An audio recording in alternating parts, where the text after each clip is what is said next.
Good evening मेरे प्यारे दोस्तों, सभी लोगों को मेरा नमस्कार। स्वागत करते हैं आप सभी का आपके अपने YouTube channel coating study point में।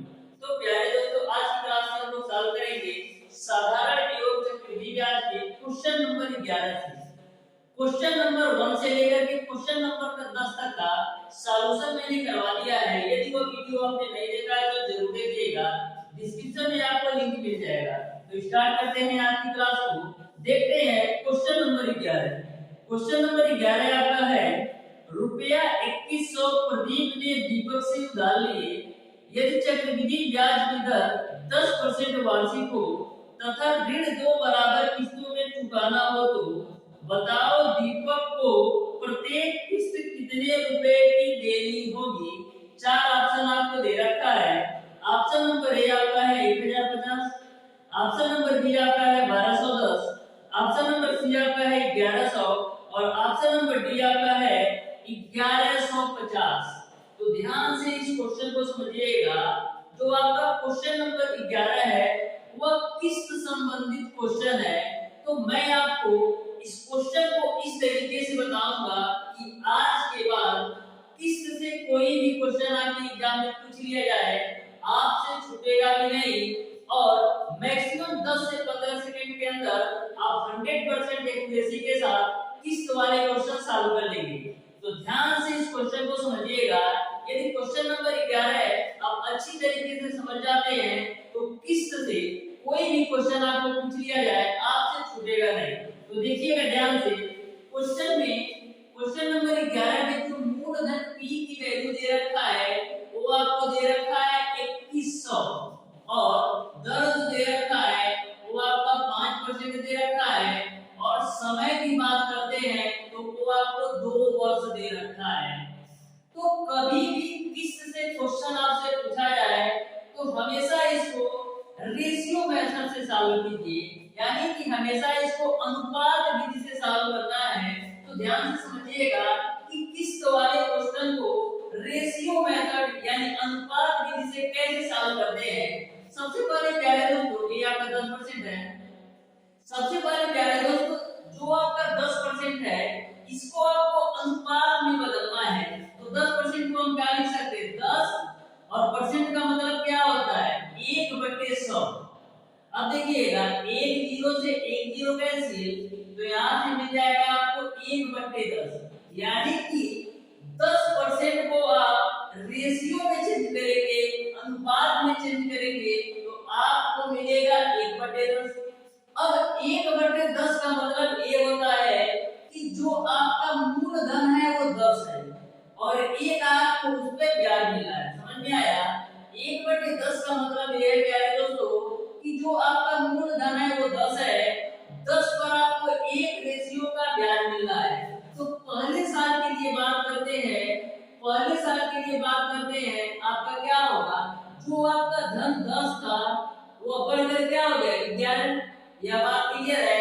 आपका धन 10 था, एक ब्याज मिला तो 10 से 11, यानी पहले साल के लिए जो आपका धन 10 था वो 10% की ब्याज से 10 से 11 रेशियो में बदल गया।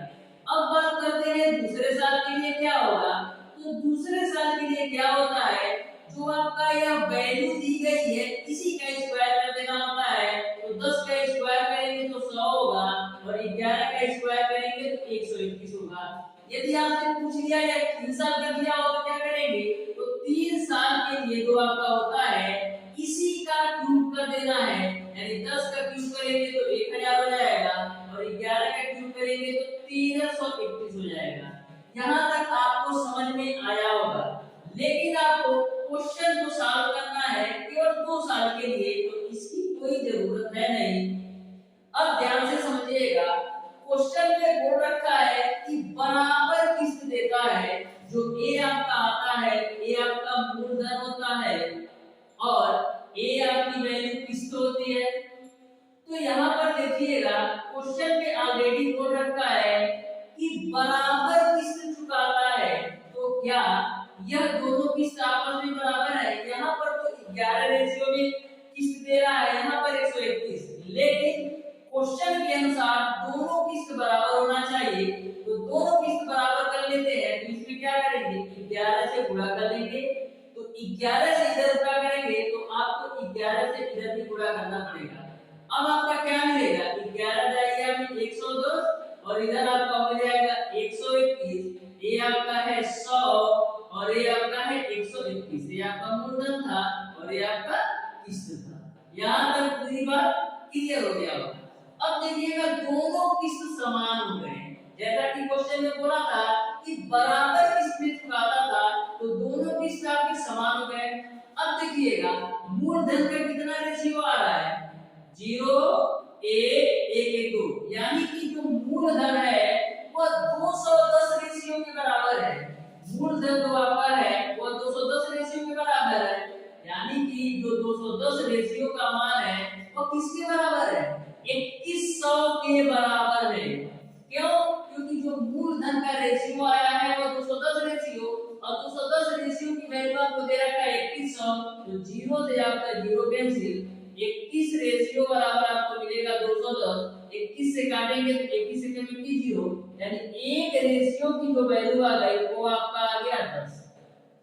आपको बताना है कि प्रत्येक किस्त कितना देनी होगी, तो एक किस्त का कितना अनुपात है, एक किस्त का 121 अनुपात है और एक अनुपात की वैल्यू है 10, तो इसमें आप 10 से गुणा कर लीजिए तो आपको मिल जाएगा 1210, यानी कि वो प्रत्येक किस्त 1210 रुपए की दर से चुकाएगा।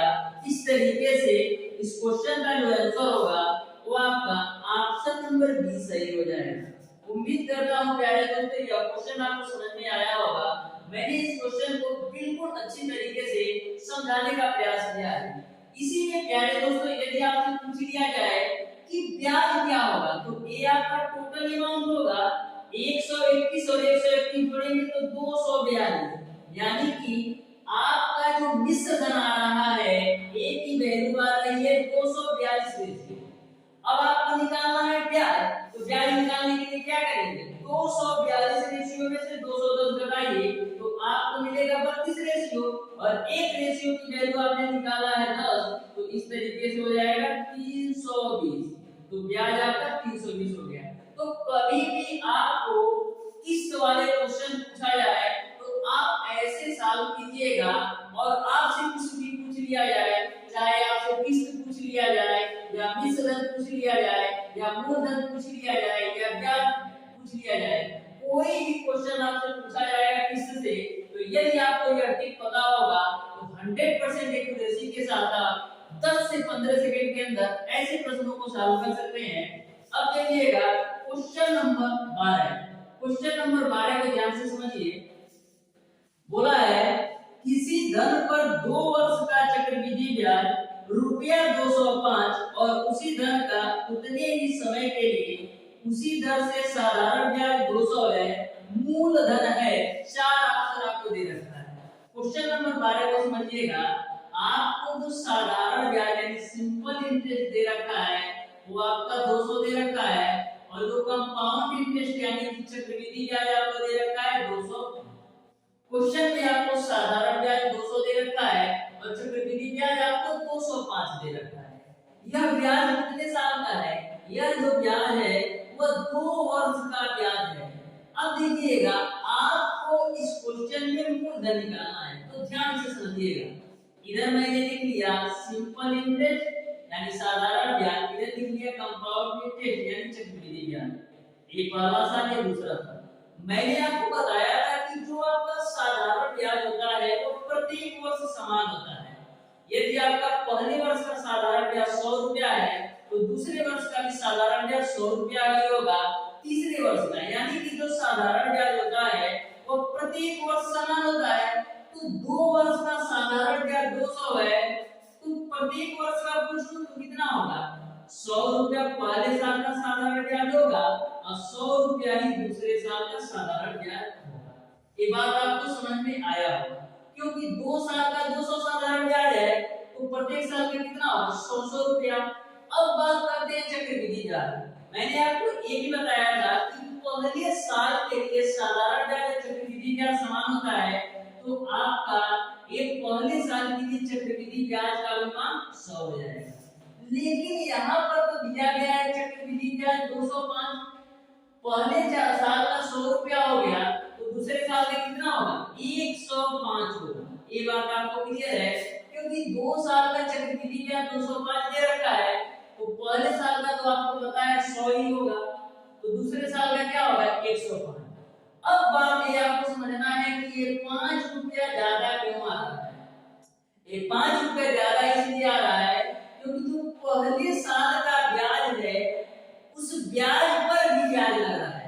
ये 5 रुपया ज्यादा इसलिए आ रहा है क्योंकि जो पहले साल का ब्याज 100 रुपया है इस ब्याज पर भी ब्याज लग रहा है इसलिए 5 रुपया ज्यादा आ रहा है। अब इसको परसेंटेज में चेंज करने के लिए क्या करेंगे 100 से गुणा कर लीजिए तो 100 से 100 कैंसिल तो आर की वैल्यू आपको मिल गया 5%। यहाँ तक बात आपको क्लियर है या नहीं? यहाँ तक आपको बात क्लियर है? अब आपको निकालना है मूलधन तो आपको पता है कि साधारण ब्याज बराबर मूलधन गुणे दर गुणे समय बट्टा 100 होता है। तो साधारण ब्याज 2 साल कितना दिया है 200 तो 200 मैंने रख दिया। मूलधन निकालना है दर आपने 5 निकाला समय कितना है 2 वर्ष डिवाइडेड बाय आपका कितना हो जाएगा 100। 5 से काटिए तो 5 गुना 10 0 फिर 2 से काटेंगे तो 2 जाएगा तो p की वैल्यू कितना आ जाएगा p की वैल्यू मिल जाएगा आपका 200 गुणे 10 यानी कि 2000 यानी कि जो आपका मूलधन आ गया 2000 आ गया। इस तरीके से इस क्वेश्चन का जो आंसर होगा वो आपका ऑप्शन नंबर सी हो जाएगा। यह भी क्वेश्चन आपको क्लियर समझ में आया होगा। अब देखिएगा क्वेश्चन नंबर 13। क्वेश्चन नंबर 13 को ध्यान से पढ़िए और इसको सॉल्व करने का प्रयास कीजिए। जो आपका क्वेश्चन नंबर 13 है वह साधारण एवं चक्रवृद्धि ब्याज के अंतर पर क्वेश्चन है। यानी कि साधारण ब्याज एवं चक्रवृद्धि ब्याज के 3 साल का अंतर आपको दे रखा है। जिस स्टूडेंट को फार्मूला पता होगा वह स्टूडेंट इस क्वेश्चन को 5 से 10 सेकंड के अंदर सॉल्व कर सकता है। तो प्यारे दोस्तों जो बेसिक कॉन्सेप्ट होता है और टिप होता है मैंने पहले ही क्लास में क्लियर कर दिया था। यदि वह वीडियो अभी तक आपने नहीं देखा है तो जरूर देखिएगा। इस वीडियो को देखने के बाद आप ऐसे प्रश्नों को 5 से 10 सेकंड के अंदर सॉल्व कर देंगे। तो ध्यान से समझिएगा क्वेश्चन नंबर 13 को बोला है किसी धन पर 5% वार्षिक ब्याज की दर से 3 वर्ष के चक्रवृद्धि ब्याज तथा साधारण ब्याज का अंतर रुपया 122 धन है। तो ध्यान से क्वेश्चन नंबर 13 को समझिएगा। आपको जो दर दे रखा है आर की वैल्यू को 5% और साधारण ब्याज और चक्रवृद्धि ब्याज का जो अंतर दे रखा है वो 122 दे रखा है। चक्रवृद्धि ब्याज और साधारण ब्याज का जो अंतर दे रखा है वो आपको 122 दे रखा है। आपको बताना है कि p की वैल्यू क्या होगी। तो मैंने आपको बताया था कभी भी 3 वर्ष का साधारण ब्याज और चक्रवृद्धि ब्याज का अंतर दिया हो तो वहां पर कौन सा फार्मूला लगता है। n की वैल्यू आपको दे रखा है 3 वर्ष। तो मैंने आपको बताया था कि ब्याजों का अंतर यानी चक्रवृद्धि ब्याज माइनस का साधारण ब्याज, चक्रवृद्धि ब्याज यानी कंपाउंड इंटरेस्ट और साधारण ब्याज मतलब सिंपल इंटरेस्ट। ब्याजों का अंतर बराबर होता है पी आर स्क्वायर ब्रैकेट में 300 धन आर डिवाइडेड बाय 100 का क्यूब। कब जब 3 वर्ष का साधारण ब्याज और चक्रवृद्धि ब्याज का अंतर दे रखा हो तो आपको ब्याजों का अंतर बराबर पी आर स्क्वायर ब्रैकेट में 300 धन आर डिवाइडेड बाय 100 का क्यूब फार्मूला लगाना है। लेकिन 2 वर्ष का पूछे तो क्या करेंगे P R square divided by 100 का स्क्वायर। तो यहाँ तक आपको क्लियर है और सारी वैल्यू आपको रख देना है। तो साधारण ब्याज और चक्रवृद्धि ब्याज का अंतर आपको दे रखा है 122। p की वैल्यू आपको निकालना है। r का मान दे रखा है 5%। तो इसको लिख देते हैं 5 गुणे 5 यहाँ पर 300 प्लस का r की वैल्यू 5 डिवाइडेड बाय 100 का क्यूब यानी 100 गुणे 100 गुणे 100। अब 5 से काटिए तो ये आपका जाएगा 20 बार में, 5 से काटिए तो ये आपको जाएगा 20 बार में। तो यहाँ से आपको मिल जाएगा 122 बराबर p गुणे 300 में 5 जोड़ेंगे तो 305 हो जाएगा बटे नीचे आपको मिलेगा 100 गुणे 20 गुणे 20। अब देखिएगा 5 से काटिए तो 5 36 5 एकम 5 फिर 5 चौक तो 20 मिल जाएगा। अब आगे देखिएगा ध्यान से तो यहाँ पर आपको मिलेगा 122 बराबर p गुणे 61 p गुणे 61 और नीचे आपको क्या मिलेगा 100 गुणे 20 गुणे 4 100 गुणे 20 गुणे 4। तो 61 से आप 122 को भी दो बार में काट सकते हैं तो p की वैल्यू आपको क्या मिल जाएगा p की वैल्यू आपको मिल जाएगा 2 गुणे 100 गुणे 20 गुणे 4। अब साफ कर लीजिए तो p की वैल्यू क्या होगा 2 गुणे 100 करेंगे तो 200 हो जाएगा। अब 20 गुणे 4 करेंगे तो कितना हो जाएगा 80 हो जाएगा। इन दोनों का गुणा कराया 200 इन दोनों का गुणा कराया 80 तो p की वैल्यू क्या आ गई 2 और 1 3 0 8 गुना कितना हो जाएगा 16 यानी जो p की वैल्यू आएगी वो 16000 आएगा। इस तरीके से इस क्वेश्चन का जो आंसर होगा वो आपका ऑप्शन नंबर बी सही हो जाएगा। क्वेश्चन नंबर 14 क्वेश्चन नंबर 14 2 वर्ष के साधारण एवं चक्रवृद्धि ब्याज के अंतर पर है। तो मैंने आपको फार्मूला जो अभी बताया सेम टू सेम फार्मूले पर लगाना है तो ध्यान से क्वेश्चन नंबर 14 को समझने का प्रयास कीजिए। क्वेश्चन नंबर 14 बोला है यदि किसी धन का 4% वार्षिक ब्याज की दर से 2 वर्षों के चक्रवृद्धि ब्याज तथा साधारण ब्याज का अंतर रुपया 50 हो तो वह धन है। तो ध्यान से क्वेश्चन नंबर 14 को समझिएगा।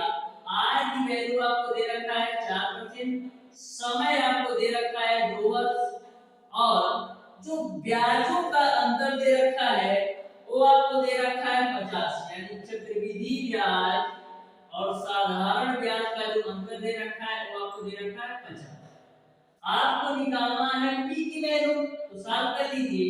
होता है आपका ब्याजों का अंतर बराबर p r square divided by 100 का स्क्वायर।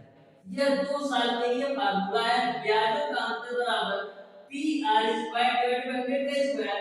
ब्याजों का अंतर आपको दे रखा है 50, p की वैल्यू आपको निकालना है।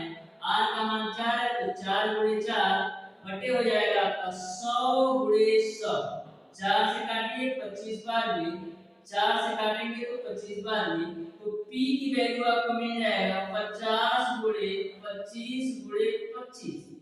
अब सॉल्व कीजिए तो p बराबर 50 गुणे 25 गुणे 25 करेंगे तो आपको मिल जाएगा 625। अब हल कर लीजिए तो p बराबर कितना मिलेगा 1 0 रहेगा ही 5 25 25 को 5 5 गुना 2 2 12 को 2 हासिल बचे 1 5 36 और 1 31 यानी कि जो p की वैल्यू आ गई 31250 आ गया।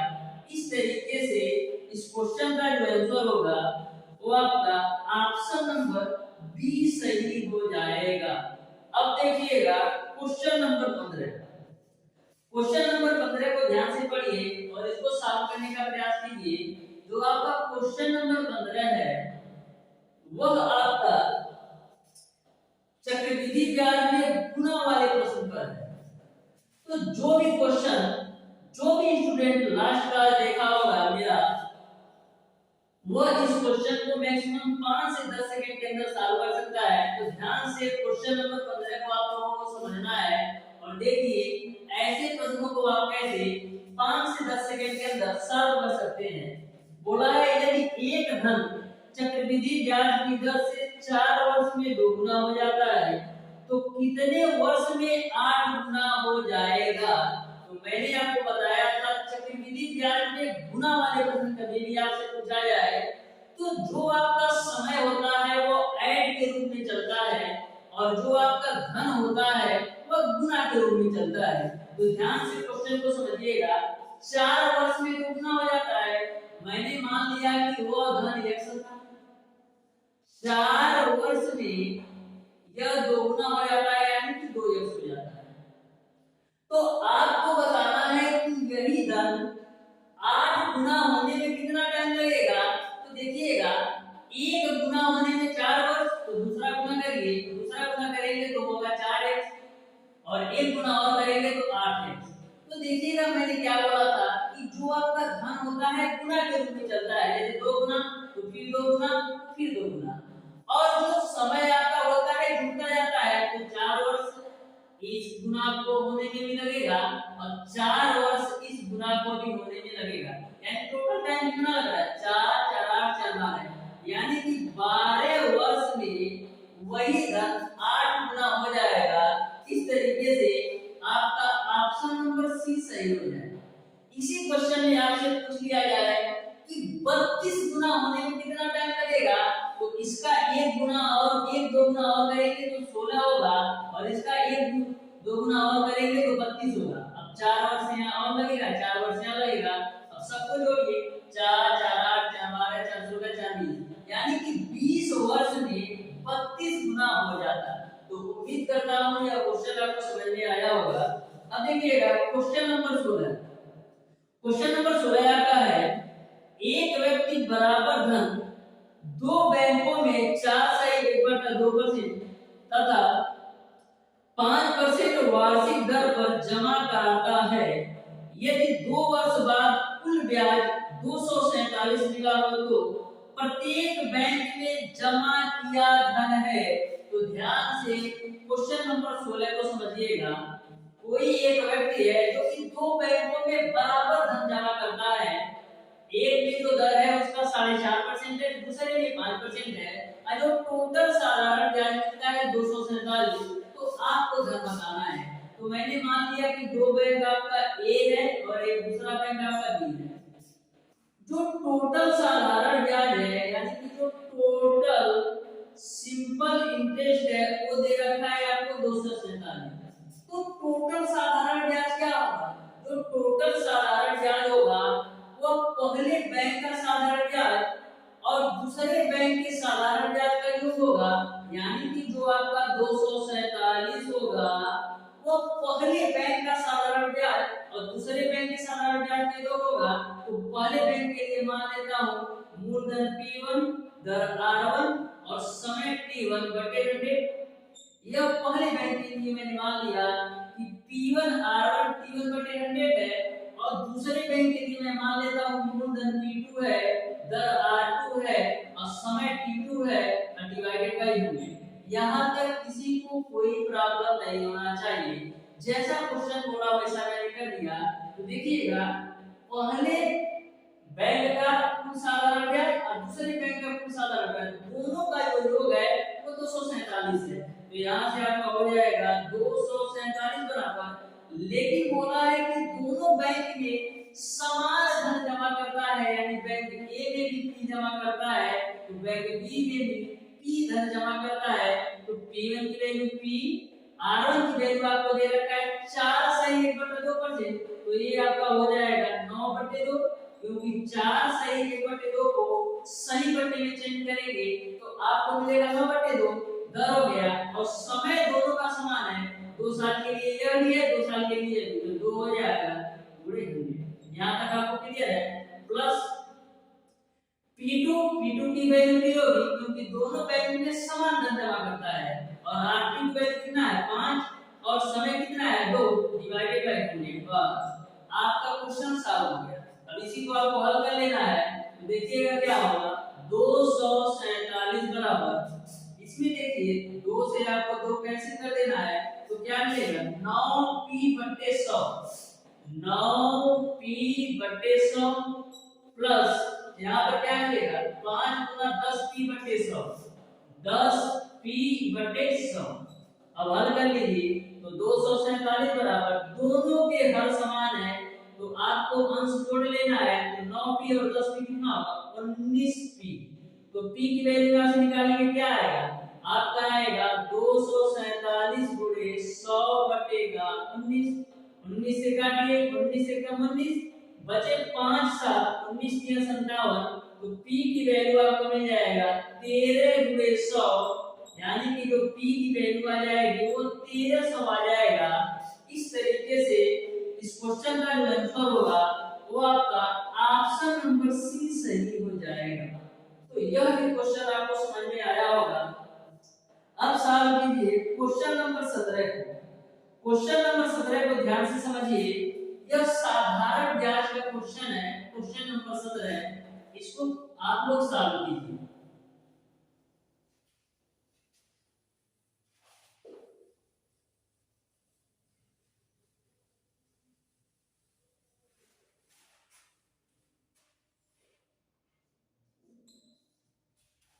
देखिए ध्यान से क्वेश्चन नंबर 17, किसी धन पर साधारण ब्याज मूलधन का 2/9 है यदि वर्षों की संख्या दर प्रतिशत की दोगुनी होती समय होगा। चार ऑप्शन आपको दे रखा है, तो ध्यान से इस क्वेश्चन को समझिएगा। सबसे पहले बोला है कि जो मूलधन का 2/9 है, यानी कि जो आपका साधारण ब्याज है मूलधन का 2/9 है, और जो वर्षों की संख्या है वह दर प्रतिशत की दोगुनी है। तो सबसे पहले मैं मान लेता हूं कि जो आपका मूलधन है वो आपका x है। बोला है कि जो आपका साधारण ब्याज आ रहा है वो मूलधन का 2/9 है, तो यहां से आपका साधारण ब्याज क्या होगा, मूलधन का 2/9, यह क्या हो जाएगा 2/9 यहां तक क्लियर है। और जो आपका समय है वह दर प्रतिशत का दोगुना है, तो सबसे पहले मैं मान लेता हूं तो दर है वो आपका y% है, तो समय क्या होगा, समय जो है वो दर प्रतिशत का दोगुना है, तो समय क्या हो जाएगा 2y। यहां तक किसी को कोई प्रॉब्लम नहीं होना चाहिए। जो भी क्वेश्चन में बोला है मैंने सारी चीजें रख दिया। अब देखिएगा आपको निकालना है कि समय का मान क्या होगा, तो आपको पता है सिंपल इंटरेस्ट यानी साधारण ब्याज बराबर मूलधन गुणे दर गुणे समय बटे 100 होता है। साधारण ब्याज की वैल्यू कितना है 2/9x, और मूलधन आपने माना है x, दर की वैल्यू क्या है y, गुणे t की वैल्यू क्या है 2y बटे आपका 100 हो जाएगा। ठीक है, अब देखिएगा x से x कटा, यहाँ पर आपका 2 से 2 कटा, तो आपको मिलेगा 1/9 बराबर y का y में गुणा कराएंगे तो y² बटे 100। तो यहाँ से आप y² की वैल्यू निकालिए, तो y² की वैल्यू निकालेंगे क्या होगा, ये 100 इधर जाएगा तो आपको मिल जाएगा 100/9। y² की वैल्यू आपने निकाली है 100/9, तो y की वैल्यू क्या आएगी, इसी का वर्गमूल निकालिए, तो 100/9 का वर्गमूल निकालेंगे तो 10/3। ये y की वैल्यू आपका आया 10/3, ये y किसको माना है आपने, दर को माना है, लेकिन आपको निकालना है समय, तो समय कितना है, समय आपका है 2y, दो y की वैल्यू आपका है 10/3, तो ये आपका हो जाएगा 20/3। इसको आप 20 से में चेंज करिए तो 3 6 18 सही 2/3 वर्ष, यानी कि जो आपका t की वैल्यू आ जाएगी वो आपका 6 सही 2/3 वर्ष। इस तरीके से इस क्वेश्चन का जो आंसर होगा वो आपका ऑप्शन नंबर बी सही हो जाएगा। अब देखिएगा क्वेश्चन नंबर 18, क्वेश्चन नंबर 18 आपका चक्रवृद्धि ब्याज का क्वेश्चन है, तो ध्यान से इस क्वेश्चन को समझिएगा। और एक बात मैं और आपको बता दूं, ऐसे प्रश्नों को आप 10 सेकंड के अंदर सॉल्व करेंगे, तो ध्यान से समझिएगा। क्वेश्चन नंबर 18, क्वेश्चन नंबर 18 आपका है रुपया 25,000 का 3 वर्ष का चक्रवृद्धि ब्याज क्या होगा जबकि ब्याज की दर पहले वर्ष 8%, दूसरे वर्ष 9% तथा तीसरे वर्ष 10% हो।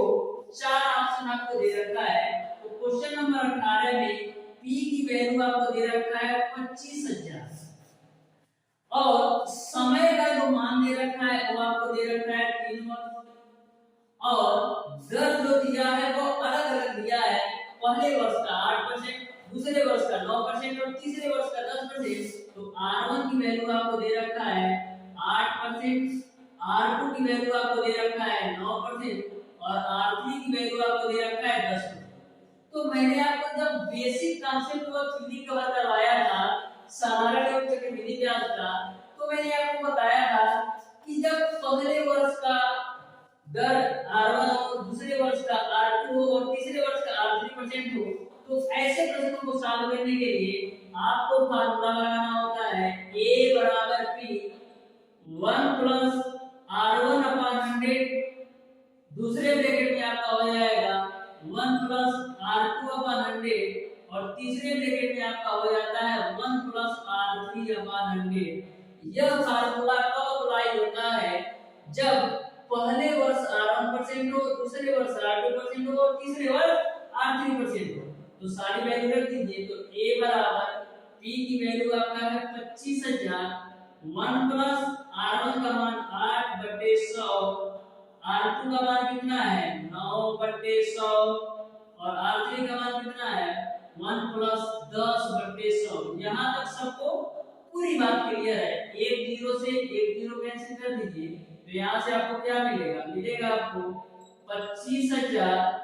100 एकम 100 और 8 कितना होगा 108/100 और यहाँ पर क्या होगा 100 एकम 100 और 9 कितना होगा 109/100 और यहाँ पर क्या होगा 10 एकम 10 और 1 कितना होगा 11/10। अब देखिएगा 1 2 3 0 1 2 3 0 कैंसिल हो गया तो आपको कितना मिल जाएगा 25 गुणे 108 गुणे 109 गुणे 11 और नीचे आपको मिलेगा 100।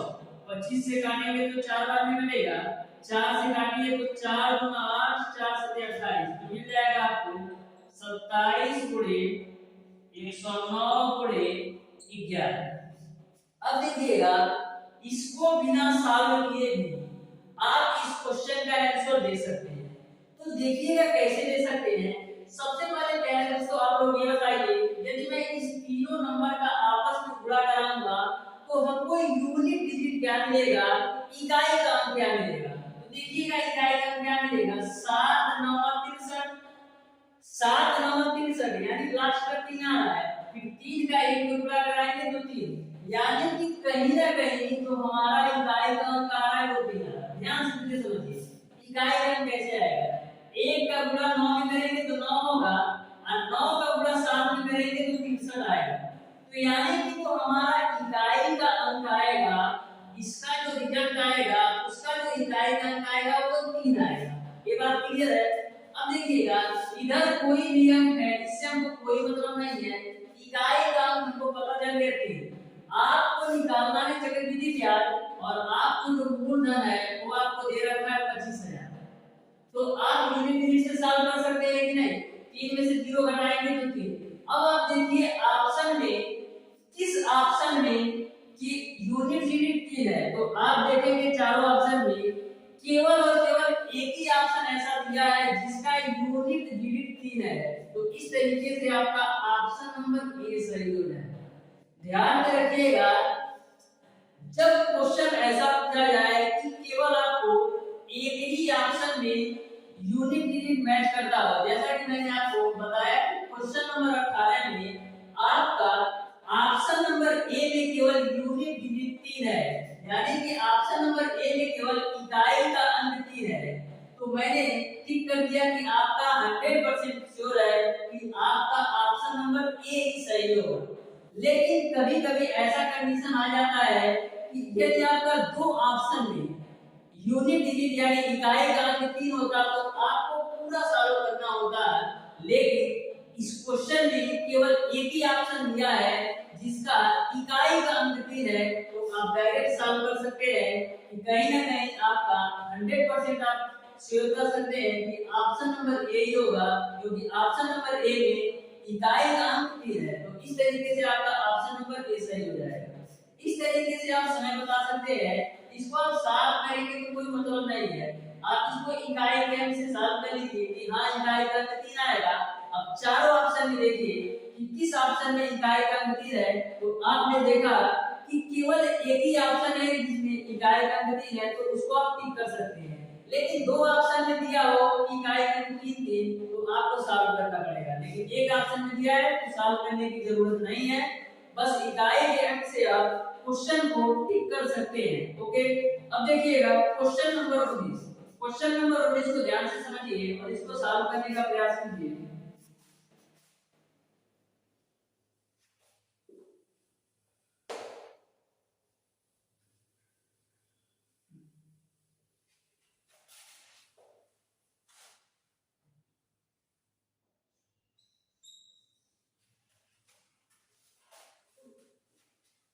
क्वेश्चन नंबर 19 आपका है किसी धन को 2 वर्ष के लिए किसी विशेष दर पर उधार दिया गया, यदि ब्याज की दर 3% अधिक होती तो ब्याज ₹72 अधिक मिलता, वह मूलधन है। तो ध्यान से क्वेश्चन नंबर 19 को समझिएगा।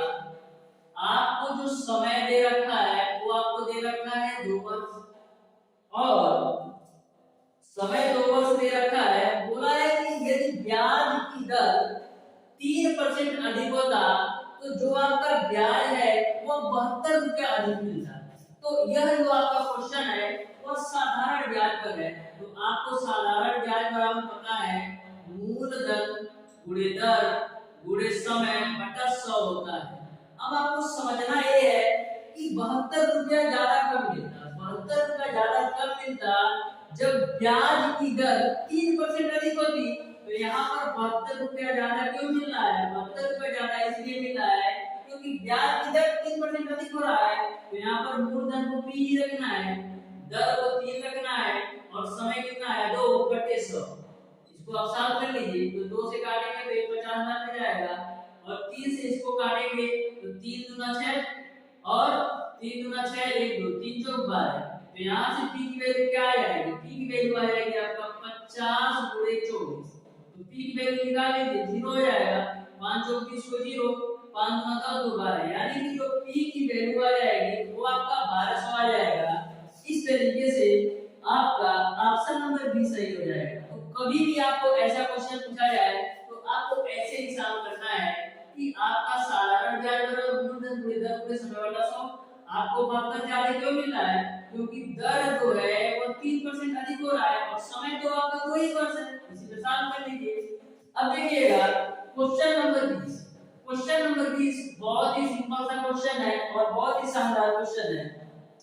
देखिए 5 माह में 50 पैसे प्रति रुपया प्रतिमाह की दर से रुपया 26 का साधारण ब्याज है। तो ध्यान से क्वेश्चन को समझिएगा। इस क्वेश्चन में जो समय n का मान दे रखा है, जो समय t का मान दे रखा है वो आपको दे रखा है 5 माह और 50 पैसे प्रति रुपया। तो 50 पैसे प्रति रुपया का मतलब क्या है, देखिए 50 पैसा प्रति रुपया, 50 पैसा प्रति रुपया दर है। तो देखिएगा ये आपका पैसा है और ये आपका रुपया है। तो सबसे पहले क्या करेंगे, दोनों को सेम करेंगे, यानी ये पैसा है इसको भी पैसा कर लेते हैं। तो क्या होगा 50 पैसा और 1 रुपये में कितना पैसा होता है 100 पैसा। ओके, तो इसका मान कितना होगा 50 गुना कितना होगा 100, यानी इसकी जो वैल्यू आ गई वो आपका 1/2 के बराबर है। अब 1/2 को आप प्रतिशत में चेंज करिए। प्रतिशत में चेंज करने के लिए क्या करते हैं, इसमें हम 100 से गुणा कर देते हैं, तो 2 से काटेंगे तो 50%, यानी कि आर की जो वैल्यू आपने निकाल ली वो आपने निकाल लिया 50%, वो आपने निकाल लिया 50%। यह जो 50% प्रति माह है, यानी कि जो प्रति माह की दर है वो आपका 50% हो गया। इसके हिसाब से 50 पैसे प्रति माह, 50 पैसे प्रति रुपया, यानी 1 रुपया पर 50 पैसा आपको प्रति माह ब्याज मिलता है। तो उसकी जो वैल्यू मैंने निकाला 50 पैसे प्रति रुपया 50% के बराबर है। वैसे भी आप सोच सकते हैं कि 50 पैसे प्रति रुपया, यानी 1 रुपये में 50 पैसे आपको ब्याज मिल रहा है, यानी कि 50% ब्याज मिल रहा है। और जो आपका 26 का साधारण ब्याज है, यानी जो P की वैल्यू आपको दे रखा है वो 26 दे रखा है, आपको साधारण ब्याज निकालना है। तो साधारण ब्याज बराबर मूलधन गुणे दर गुणे समय बटा 100। अब देखिए आपका साधारण ब्याज निकालना है, मूलधन की वैल्यू है 26, दर आपने निकाला है 50, समय कितना है 5 माह, क्योंकि 50 पैसे प्रति रुपया प्रति माह मिल रहा है। तो ये आपका समय का मान 5 हो जाएगा बटे आपका 100 हो जाएगा। 50 से काटेंगे तो 2 बार में कटेगा, 2 से काटिए 26 को तो 13 बार में कटेगा। तो सिंपल इंटरेस्ट कितना आ जाएगा 13 गुणे 5, 13 गुणे 5 कितना होता है 65, यानी कि जो साधारण ब्याज की वैल्यू आ गई वो आपका 65 रुपया आ गया। इस तरीके से आपका ऑप्शन नंबर ए सही हो जाएगा। उम्मीद करता हूं प्यारे दोस्तों यह क्वेश्चन आपको समझ में आया होगा। क्वेश्चन नंबर 21 आपका इस प्रकार से है, रुपया 15,000 पर 8% वार्षिक ब्याज की दर से 1 वर्ष का ब्याज क्या होगा जबकि ब्याज छमाही दे है। 4 ऑप्शन आपको दे रखा है, तो ध्यान से क्वेश्चन नंबर 21 को समझिएगा। आपको पी की वैल्यू दे रखा है 15,000 और आपको जो दर दे रखा है वो आपको 8% दे रखा है। ये आपका दर जो 8% है ये वार्षिक है, लेकिन आपको क्वेश्चन को सॉल्व करना है अर्धवार्षिक की रेट से, तो आपका दर क्या हो जाएगा, आधा हो जाएगा। यानी दर आपको लेना है 4% और समय क्या हो जाएगा, दोगुना हो जाएगा। तो आपको लेना है यन की वैल्यू 2 छमाही। यहाँ तक पूरी बात क्लियर है।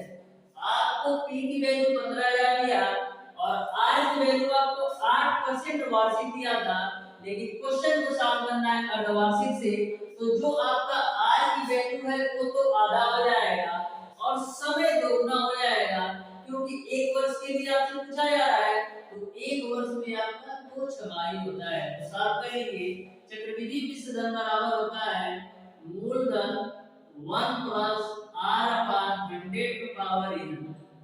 p की वैल्यू आपका है 15,000, 1 प्लस r की value 4 divided by 100 to power n का मान 2। अब ये आपका हो जाएगा 15,000, 4 से काटिए तो 25 बार में जाएगा, 25 से कम 25 और एक यहाँ पर तो 26 हो जाएगा। तो ये आपका हो जाएगा 26/25 का स्क्वायर। तो यहाँ पर आपको मिलेगा 15,000 गुणे 26/25 को स्क्वायर करके क्या लिख सकते हैं, 26/25 गुणे 26/25। एक बार आप इसको क्या करते हैं, 5 से काटिए, 5/25 फिर 5 से 5 3 15 3 0 हो जाएगा, फिर 5 से काटिए तो यहाँ पर कटेगा 5 36 00, यानी आपको मिल जाएगा 600 गुणे 26 गुणे 26/25। ठीक, अब देखिए 25 से काटेंगे 600 को तो 25 गुना 50 बचे 10 और 0 यानी 100, 25 चौको 100, तो आपको मिल जाएगा 24 गुणे 26 गुणे 26। अब देखिए 24 को ऐसे ही रहने देते हैं, 26 का 26 में गुणा कराएंगे तो 676 मिलेगा। इसको भी आप यूनिट डिजिट यानी इकाई के अंक से सॉल्व कर सकते हैं। बताइए इकाई अंक क्या है, 6 चौक 24, 6 चौक 24, 6 चौक 24 यानी इकाई अंक क्या आएगा, 4 आएगा। यानी कि जो आपका आंसर आएगा उसका इकाई का अंक 4 आएगा। तो चारों ऑप्शन में आप देखेंगे तो ऑप्शन नंबर सी केवल एक ऐसा ऑप्शन है जिसमें इकाई का अंक 4 है। तो इस तरीके से आपका ऑप्शन नंबर सी सही हो जाएगा। इसको आप साफ भी कर सकते हैं। देखिए 24 का 676 में गुणा कराना है तो कैसे करेंगे, देखिए तो देखिए 676 है, 24 को हम क्या लिख सकते हैं, 25 माइनस करेंगे, अब इसको हल करिए, 25 छक्का कितना होता है 150, 15 80 बचे, 25 सत्ते कितना होता है 175। अब 175 में 15 जोड़ेंगे तो 190, तो 0 19 80 बचा है, 25 छक्का 150 और 150 में 19 जोड़ेंगे कितना होगा 150 150 और 19 कितना होगा 169 और माइनस का 676 पे एक टुकड़ा करेंगे तो 676। अब घटा दीजिए तो आपका कितना बचेगा, 10 में से 6 जाएगा 4 और 9 में से 7 जाएगा 2 और 9 में 7 जाएगा 2, सॉरी 9 में 7 जाएगा 2, यहाँ पर बचा 8 में से 6 जाएगा 2 और यहाँ पर क्या हो जाएगा 8 में 6 जाएगा 2, यहाँ पर 16 हो जाएगा। तो आपका जो आंसर आएगा 16,224।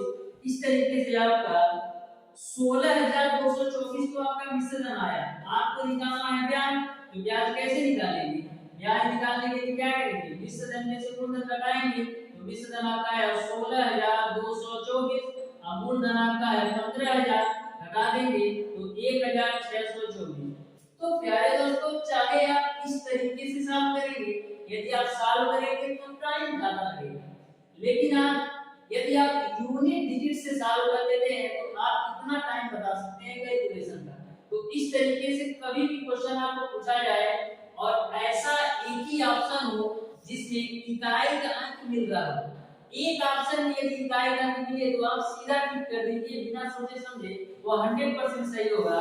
जैसे कि आपका क्वेश्चन नंबर 21 है, तो क्वेश्चन नंबर 21 में आप देख रहे हैं कि इकाई का अंक जा रहा है। अब देखिए इकाई का अंतिम उच्चार है एक ही ऑप्शन में है या एक से ज्यादा ऑप्शन में है। यदि आपका एक ही ऑप्शन में इकाई का उच्चार है तो तुरंत आप टिक करके नेक्स्ट क्वेश्चन पर चले जाइए। लेकिन यदि दो ऑप्शन में इकाई का उच्चार होता तो मैं इसको ऐसे इस तरीके से सॉल्व करता। तो आपको समझ में आया होगा। अब देखिएगा क्वेश्चन नंबर 22।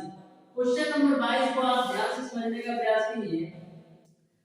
बोला है कि एक व्यक्ति बैंक में आवर्ती खाते में ₹50 प्रतिमाह जमा करता है तथा 12% की वार्षिक दर से ब्याज पाता है। एक वर्ष के बाद परिपक्वता राशि होगी। तो ध्यान से इस क्वेश्चन को समझिएगा। क्वेश्चन में बोला है कि कोई एक व्यक्ति है जो 50 रुपया प्रतिमाह किसी बैंक में जमा करता है और जो उसको दर मिलता है वो 12% वार्षिक मिलता है। तो आपको बताना है कि एक वर्ष बाद परिपक्वता राशि क्या पाएगा। परिपक्वता राशि का ये मतलब है कि मिश्र धन कितना पाएगा, यानी कि टोटल अमाउंट कितना पाएगा। मूलधन और साधारण ब्याज का जो योग होता है उसको हम बोलते हैं मिश्र धन। आपको टोटल अमाउंट निकालना है। तो देखिएगा क्या कैसे करेंगे। सबसे पहले बात करते हैं कि P की वैल्यू क्या है। तो P की वैल्यू क्या है, आपसे एक साल का साधारण ब्याज निकालना है। जबकि प्रति माह 50 रुपया जमा करता है तो प्रति माह यदि 50 रुपया वह 12 महीने जमा करेगा तो टोटल कितना पैसा जमा कर देता है, एक जीरो। अब 12 बचे कितना हो जाएगा 7, यानी टोटल वह 600 रुपया जमा कर दे रहा है। यानी कि जो मूलधन उसका है वो 600 रुपया है और दर की जो वैल्यू है वो आपका है 12% और जो समय है वो आपका है 1 वर्ष। अब ब्याज निकाल लेंगे, साधारण ब्याज निकालना है तो साधारण ब्याज बराबर मूलधन गुणे दर गुणे समय घटा 100 होता है। मूलधन की वैल्यू 600, दर का मान आपका है 12, समय का मान 1 डिवाइडेड बाय 100। डबल जीरो से डबल जीरो कैसे, तो कितना हो जाएगा 6 गुणे 12 72, 72 गुणे कितना होगा 72। यानी कि जो आपने साधारण ब्याज निकाला वो आपको मिल गया 72 रुपया। लेकिन आपको परिपक्वता राशि निकालना है, यानी कि आपको मिश्र धन निकालना है। तो मिश्र धन बराबर क्या होता है, मिश्र धन बराबर होता है मूलधन धन साधारण ब्याज। तो मूलधन आपका है 600 और साधारण ब्याज आपका है 72।